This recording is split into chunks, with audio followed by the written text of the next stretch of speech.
Hi, doctors. Welcome to the Holistic Professional Success Podcast. I'm your host, Doug Grant, and we're excited for Pod 2. Pod 2 is titled Be an Expert Without Taking the Time to Be an Expert. And that's something that's really important because, and we're talking about holistic health professionals. One of the big factors there is about how can I be holistic? I don't have enough time to do what I already, went to school for, my expertise. I'm already, my days are completely booked as far as just doing adjustments all day or doing surgeries all day or whatever it is your expertise is. You feel already overwhelmed, but you want to be holistic. So how do you be an expert and be truly holistic without taking all the extra time? There's only so many hours in a day and you need to spread that out. Well, that's what this podcast is about today, is how you can do that and how holistic professionals around the world have done it. And we're going to start through the system to be able to accomplish that. And it's really an exciting thing to be able to understand.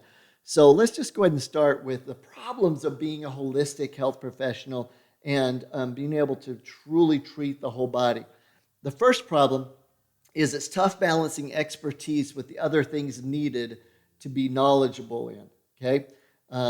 How do we balance that when I need to put my studies into being an expert in, let's say it's adjustments or worrying about the spine and subluxations if you're a chiropractor, whether it was surgery, studying up on the surgeries and those types of things, that, how do I balance that expertise to be the best at it with also trying to be the best at other things? So that's number one. Number two is going to be you have a hard time being able to find the time with each patient to be holistic with the patient. I don't have time to teach them exercise protocols, nutrition protocols, the right supplement protocols, the testing to find out the supplement protocols on top of what I already do.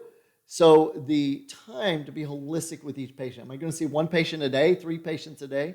How can I make that work? And so we're going to discuss that. And the third problem being not knowing what systems or tools to use to help the patients to be holistic. Like, what do I do in the area of mindset? What do I do in the area of nutrition, of exercise, supplementation? I know what to do in my area and what to provide and the services I provide and what to send to them to become more knowledgeable in that area and to help, whether it be, how to improve their posture or different things like that. Whatever it might be, you already know, but what about the other areas? So those are the 3 things. So let's break it down today. Number 1, the tough factor of balancing your expertise with the other things you need to be an expert in if you're going to be holistic. So in order to understand that, I want to go and tell you a story, and I'm going to probably butcher it a bit because I've been told it from so many different angles, and I looked it up to see what the truth was, and even that people have different views on what happened. So I'm just going to give you the story that is most prevalent today. And so for those of you that are scholars in history, forgive me if I butchered a bit, but it's about the point. And the point being comes from the story of Henry Ford. And Henry Ford being a person that had a very low education, as a lot of you know, I believe it was like 3rd grade education. But then he built this great company, the Ford Motor Company, and the internal combustion engine, really the one to actually bring and design it to the point where it was the first mass-made engine out there and really transformed the world. But anyways, he was taken to court because the thought and the premise was that you don't have the ability, having just a 3rd grade or low education, to be able to be doing these things and having internal combustion engines that can blow up and all of this different stuff. Who are you to be able to put this out in the world and be an expert in this area? And he was really being hammered on, and he was sitting there, as the story goes, in court, and they were hammering him on these questions and stuff about physics and the internal combustion engine and different factors of business and things. And he really got upset because he wasn't the best orator, but he was one of the best business minds ever in history. And he finally got upset and he threw his fist down on the table and says, "Look, if you come to my office and you ask me a question in the physics of the internal combustion engine, whatever it might be, I might not know the answer. I don't have to know the answer, but I have a little set of buttons on my desk, and I'll push one of those buttons, and a PhD in that field will come in and answer your question. I don't have to know all the answers, but I have to surround myself with those who do." Case closed, the rest was history. And so the point being from the Henry Ford story, no matter how it actually went down, was that he understood the importance of assembling a team so that he didn't have to be an expert in each area. He had his expertise, but he surrounded himself with experts in different areas so that he could be holistic, to be able to put an entire car together from the tires and suspension and the engine, the interior, and everything that had to go with it. It was a holistic entity, a car is, just like we are looking to treat our patients holistically, and he understood that. So we're going to take the Henry Ford understanding and be able to take that to your clinic to help you. So tough balancing expertise with other things needed to be knowledgeable on. You don't have to be an expert in all those areas, but you do have to associate yourself with those who are. You have to assemble your mastermind group. And I referred in pod 1 about the book I read called Think and Grow Rich way back in the 80s. And during this time, it was life-changing to me because I was frustrated of not having enough time to learn everything that's needed in all the different areas I wanted to know about. And then coming to that realization that I didn't have to know everything about all those areas, but I needed to just find the people that did. And I assembled my mastermind group. Like, I'm going to ask you to assemble yours. In my situation, it was a little different because I knew in the area of nutrition and formulations and exercise that those were my focuses, especially nutrition and formulating. And so I went out and found the world's leading authority in enzymes. I went out and found the world's leading authority in probiotics, Dr. Kim Shahani, the world's leading authority, the Vic Rathis and that of the world, Dr. Harvey Ashmead in minerals. All these different people that I assembled together were the world's leading experts based on peer-reviewed research and all the different things that were out there. And that team became my mentor group. So I didn't have to become an expert, but I could get on a phone call or shoot a message over to get questions answered, to be able to get the expert advice and be able to then disseminate that. And that's what we want you to be able to do. So the balancing act really is to be able to, number one, assemble your mastermind group. That's what I'm going to ask you to do. So number one, if you're taking notes, assemble your mastermind group, and I'd write down the word fitness. Focused and intense thought is the FIT. The N is nutrition. The E is the exercise, and the SS, specific supplementation. Find who are your experts in that area, and I'm going to propose that we could be that for you with a few exceptions. We'll bring in a few other experts, and I'll give you some choices of people that at least that we've known and learned over the last few decades that can be great people to help in those areas. And that'll be the mindset, nutrition, exercise, supplement side of it. And then you're the expert in whatever area it is that you went to school for, that you're a practitioner of, again, whether it be chiropractic, whether it be massage, whether it be surgery, whatever it might be, then you already got that handled. And so the only other areas that you'll need to look at is areas of like the business, the marketing, and we'll help with those areas too. But find that team and assemble it, and that's what's going to help you to be able to not have to be an expert in every area, but be looked at as a person to come for the expert advice in each area. Do you see the difference? Is that hopefully, or we know we're known for being experts in different areas because we'll get calls from TV stations, from different people on different things, and it might not be the area that I feel I'm the expert in, but I guarantee someone on my team is, and I'm able to get that question, field it, and answer it through the mastermind group that we've assembled to be able to help with. So that's what we want you to do. So I answered to number one, that to have balancing the expertise, you don't have to be an expert, but you have to surround yourself with those and assemble your team. So that's the first thing you're going to do. We're going to help guide you through that. Number two, hard to find time to be holistic with every patient. In other words, the amount of time you spend with patients, how in the world can you be holistic and have a thriving practice? Well, it comes down to one word, and this is a key word, systems. So you'll notice the name of our company is Optimal Health Systems. And systems is really the key because when you have systems in place, you can accomplish anything. A great example of that, a great man by the name of Michael Gerber, he wrote a book called the E-Myth, Entrepreneurial Myth, and he talked about the story of McDonald's and how McDonald's can do what it's done, even though we might know some of the bad stuff with the food, but from a model itself, the expertise that they accomplished a lot because everything was in systems. I had a great friend of mine I grew up with that was mentally handicapped and had some issues, and it was pretty severe, but he tried to stay in the same grade with us, at least going to a few events and things growing up so he can have some normalcy. but he couldn't go through normal school and all that because his condition was so severe. But growing up, he worked for almost 2 decades. I think it was like 17 years at McDonald's. And many times I'd go to pick him up or take him there and pick him up at different times so he can have a ride home and things. And it amazed me that he could work at McDonald's. And so I asked him about it one day, and he had permission to have me come in there, and I went in the back. And I said, "What do you do all day, Lincoln?" His name was Lincoln Smith. And Lincoln opened up this binder, and it had a picture of a bun. And he got a bun out. He turned the page, and it had a picture of, like, I think it was ketchup or mustard, of how much to put where. So he put it exactly where it showed in the picture. Turned the page, and put the patty, and so on, and built.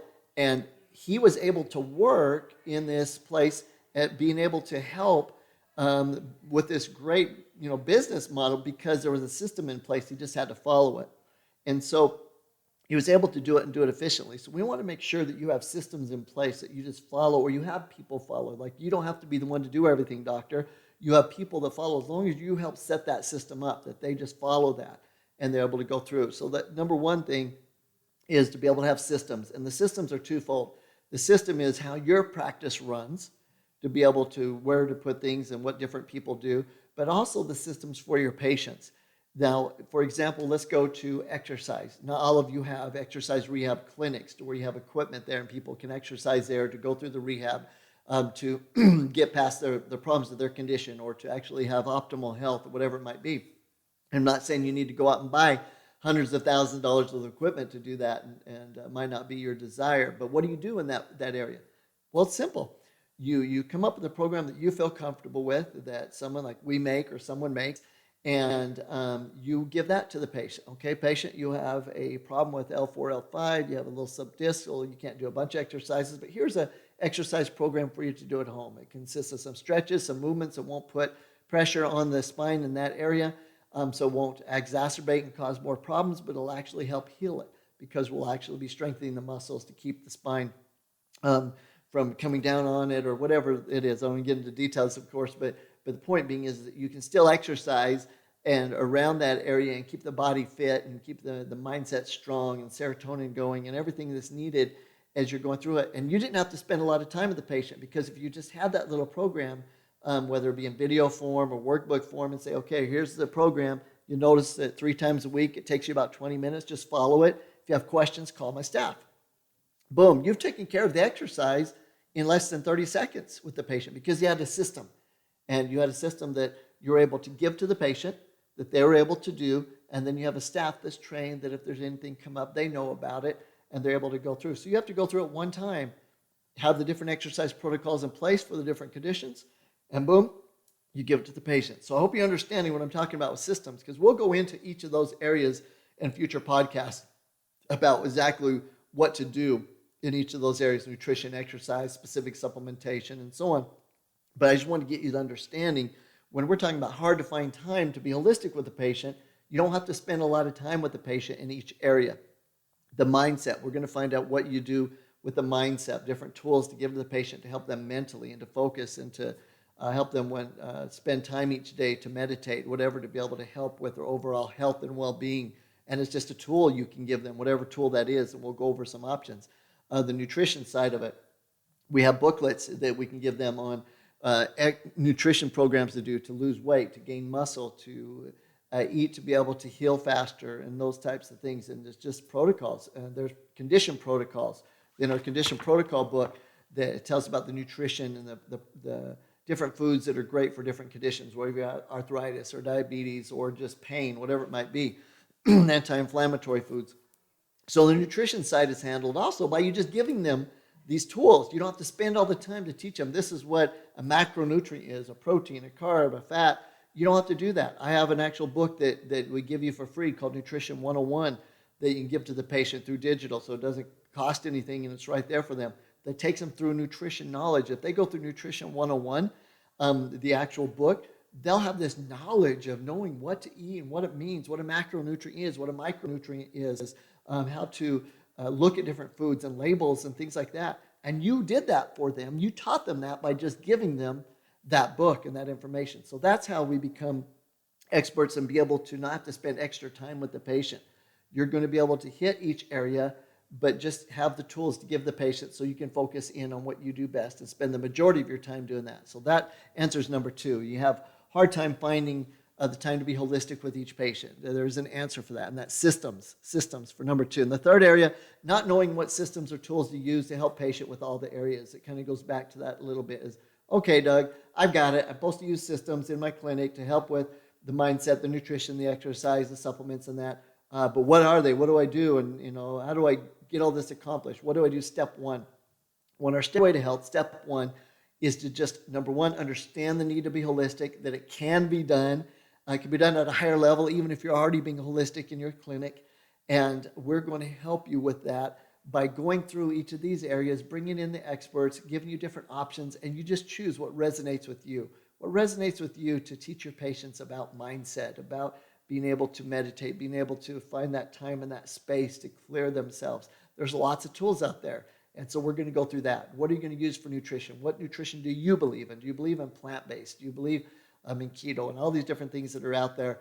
And whatever it is that you believe in, and if you don't have a set belief, I'm going to help you with that a little bit based on the research to guide you in what we believe and be able to then, once you decide on what you believe and what resonates with you, to be able just to get the tools in place to be able to present to your patient the area of nutrition. The same with exercise like we talked about, and with supplementation.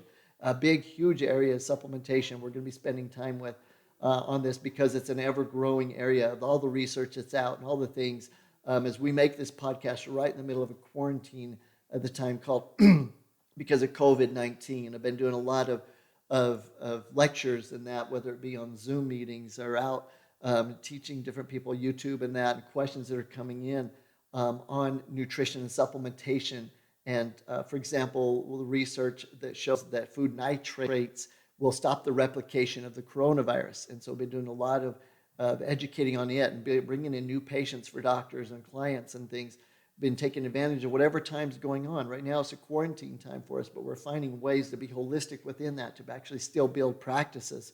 And so we're teaching people about using the creatine nitrate chews, the OptiBFF, to be able to get the nitrates in people's body at the same time eating more arugula, more beets and those things, so that if the virus does hit them, it stops the replication. So that's new research. That's information that we'll keep providing to you through these podcasts. But how do you implement supplementation with your patients?